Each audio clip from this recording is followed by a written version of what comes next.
Shashi, corona की रोकथाम के लिए सरकार ने गाइडलाइंस जारी की हैं, लेकिन कोरोना वैक्सीन के लिए पीएम मोदी की अध्यक्षता में समीक्षा बैठक हुई। ये बहुत महत्वपूर्ण खबर है। इस बैठक में देश में वैक्सीन के विकास पर चर्चा हुई है।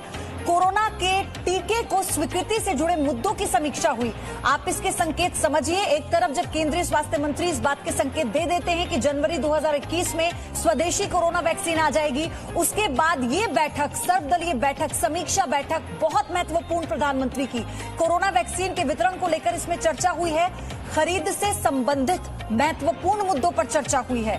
टीका के लिए वैक्सीनेटर लगाने पर चर्चा हुई है। टीकाकरण में जनसंख्या के हिसाब से प्राथमिकता कैसे दी जाएगी, कितने लोगों को पहले चरण में वैक्सीन लगाई जाएगी, इस पर मंथन हुआ है। यानी वैक्सीन बहुत जल्द अब आने वाली है। ये बड़ी खुशखबरी है। इस बैठक को आप इस खुशखबरी से जोड़कर देखिए। वैक्सीन की सप्लाई चेन के बारे में भी चर्चा हुई है इस मीटिंग में। टीकाकरण की ट्रेनिंग के लिए नर्सिंग स्टाफ की मदद को लेकर भी चर्चा हुई। रविंद्र कुमार मेरे सहयोगी जुड़ चुके हैं मेरे साथ लाइव। रविंद्र, बहुत इंपॉर्टेंट ये मीटिंग, और क्या इसमें मुद्दे रहे, क्या आने वाले समय में 2021 में वैक्सीन आने वाली है, पुख्ता हो चुकी है अब ये जानकारी? देखिए, इस लेवल की जो बैठक हुई है वैक्सीन को लेकर, ये दूसरी एक कहा जाए कि बड़ी बैठक हुई थी प्रधानमंत्री की अध्यक्षता में। इसके पहले भी जो इसी तर्ज पर बैठक हुई थी 2-3 महीना पहले की, जब वैक्सीन आएगा तो प्रायोरिटी क्या होगा, कैसे डिस्ट्रीब्यूट किया जाएगा, और उसके बाद ये जो बैठक कल हुई है, इसमें उस दिशा में क्या प्रोग्रेस हुई है, क्या आगे चलकर अगर वैक्सीन आता है अगले साल अगर जनवरी में या फरवरी में जब भी आए, तो फिर कैसे उसको सप्लाई किया जाएगा, क्योंकि ये वैक्सीन का स्टोरेज सबसे बड़ी समस्या होती है। -10 से 20 डिग्री टेम्परेचर में इसको कोल्ड स्टोरेज में रखना पड़ेगा। तो कहीं ना कहीं कोल्ड चेन बनाने की जो बात कर रही है वो उसका रिव्यू किया गया। और सबसे बड़ी बात यह है कि वैक्सीन के अलावा जो उसके जो दूसरे जो इंतजाम होते हैं वो गांव-गांव तक पहुंचे, डिस्ट्रिक्ट लेवल तक पहुंचे, उसकी भी समीक्षा की गई कि वैक्सीन जब आएगा तो केवल वैक्सीन पहुंचाने की बात रहे, बाकी सारी जरूरतों को पूरा कर लिया जाए पहले। तो कहीं ना कहीं प्रधानमंत्री नरेंद्र मोदी को ये पता है या ये जानकारी है कि वैक्सीन अगले साल भारत जो बना रहा है, जो 4-5 जो प्रोग्रेस कर रहा है, जिसमें 3 तो सेकेंड और थर्ड फेज में है और एक फर्स्ट और सेकेंड फेज में। लेकिन इससे भी बड़ी बात है कि रूस के राष्ट्रपति पुतिन ने जो कहा था कि अगर जो वहां वैक्सीन तैयार हो रहा है उसको भारत भी बना सकता है अपने जरूरतों के हिसाब से। तो कहीं ना कहीं जो स्वदेशी वैक्सीन है और अगर रूस का जो वैक्सीन आता है, इन सब को सप्लाई कैसे हो, क्योंकि प्रधानमंत्री ने प्रायोरिटी तय कर दिया कि हेल्थ वर्कर की तस्वीरें भी देखी थी रविंद्र, जब वो तस्वीरें निकल कर आई थी। सवाल मेरा ये भी है कि दिल्ली समेत जिन राज्यों में कोरोना के मामले बढ़े हैं, क्या उन्हें लेकर भी और सख्ती या नए दिशा निर्देश को लेकर इस बैठक में चर्चा हुई है?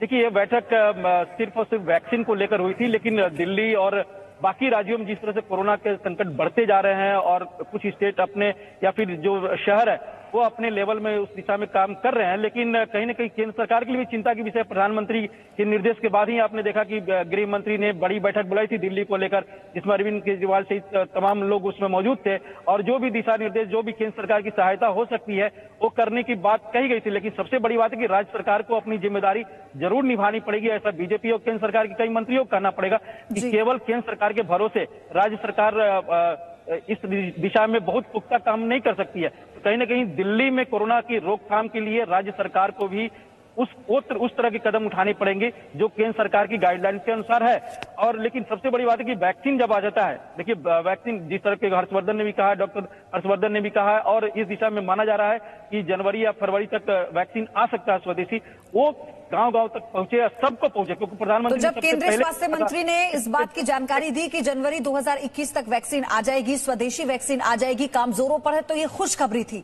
लेकिन प्रधानमंत्री मोदी की ये बैठक करना और ये समीक्षा करना कि वैक्सीन को पहले कितने लोगों को लगाना है, कैसे वो आएगी, ट्रेनिंग सेशन कैसे होंगे, ये इस खुशखबरी को और दोगुना कर देता है, क्योंकि कार्य प्रगति पर है। आप इसे ऐसे समझिए।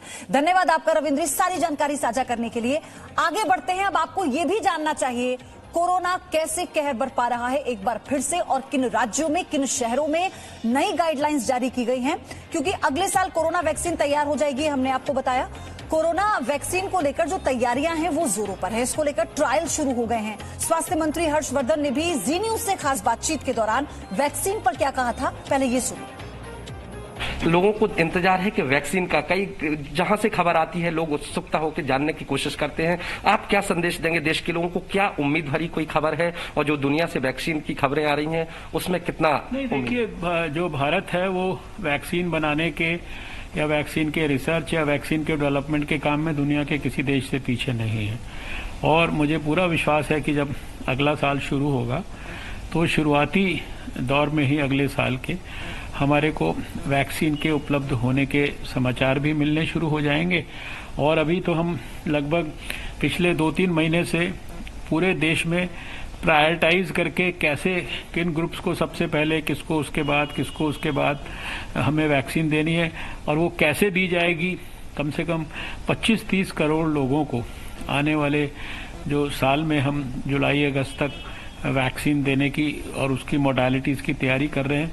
तो वो तैयारी इसीलिए कर रहे हैं क्योंकि हमें उम्मीद है कि वैक्सीन हमको निश्चित रूप से 2021 में मिलने वाली है। वैक्सीन के डिस्ट्रीब्यूशन की आपने तैयारी पूरी कर ली है, ये माने कि जैसी वैक्सीन आएगी और पूरा उसको स्ट्रैटेजाइज कर रहे हैं क्योंकि इतने बड़े देश में बहुत गंभीरता से करने का काम है। लेकिन भारत ने पोलियो मुक्त भारत बना के दिखाया है। दुनिया के 60% पोलियोग्रस्त बच्चे भारत में होते थे और इतने सालों तक देश में फायदा भी मिल रहा है कि एक डॉक्टर स्वास्थ्य मंत्री है देश में। 94 में दिल्ली में हुआ था, 95 से पूरे देश में हम जो है करोड़ों बच्चों को एक ही दिन वैक्सीन देते हैं। तो पूरे देश में व्यवस्थाएं हैं, उसी के कारण हम देते हैं ना। यूनिवर्सल इम्यूनाइजेशन प्रोग्राम में 1 दर्जन टीके हम देश के लोगों को देते हैं, बच्चों को। तो ये सारा कुछ जो है हम वो पुराने सारे अनुभव जो हैं उनका भी सरकार इस्तेमाल कर रही है और उसमें जो कोविड के एंगल से और स्ट्रेंथनिंग करनी है, वो स्ट्रेंथनिंग की भी बहुत ही गहराई से रणनीति तैयार है। अंतिम सवाल, जो 2 वैक्सीन को लेकर खबर, एक रूस की स्पुतनिक और दूसरा जो अभी अमेरिका से जो वैक्सीन थी, उसको लेकर भारत सरकार की क्या? नहीं, हमारे को देखिए, ये तो दुनिया में बहुत स्थानों पर ट्रायल्स हो रहे हैं, बहुत सारी वैक्सीन एडवांस्ड स्टेजेस में आ रही हैं। 95% तो अभी सब जिन के जो भी रिजल्ट्स आते जा रहे हैं वो अपने हिसाब से प्रचार कर रहे हैं। हमारी भी वैक्सीन जो है वो 2 वैक्सीन तो हमारी भी क्लिनिकल जो 3rd स्टेज के फेजेस में पहुंच चुकी हैं और वो आने वाले बहुत ही मतलब निकट भविष्य में वो निश्चित रूप से आने वाले 2021 में देश के सामने प्रस्तुत होंगी। कल प्रधानमंत्री नरेंद्र मोदी ने एक ट्वीट किया था, आपको हम वो ट्वीट दिखाते हैं। प्रधानमंत्री ने देश की जनता से क्या कहा था, आप वो देखिए। भारत में कोरोना टीकाकरण की बैठक में हिस्सा लिया, कई महत्वपूर्ण विषयों पर चर्चा हुई। वैक्सीन के विकास, नियंत्रण और लोगों तक पहुंचाने पर चर्चा हुई। प्रधानमंत्री ने ये एक मैसेज साझा किया और ये बताता है कि इस बैठक में किस तरह से तमाम इंतजामों को कारगर करने की कोशिश की जा रही है और वैक्सीन के आने के बाद किसी भी प्रकार के टीकाकरण में देरी ना हो, इस बात को खुद इस बैठक के जरिए सुनिश्चित कर रहे हैं प्रधानमंत्री नरेंद्र मोदी।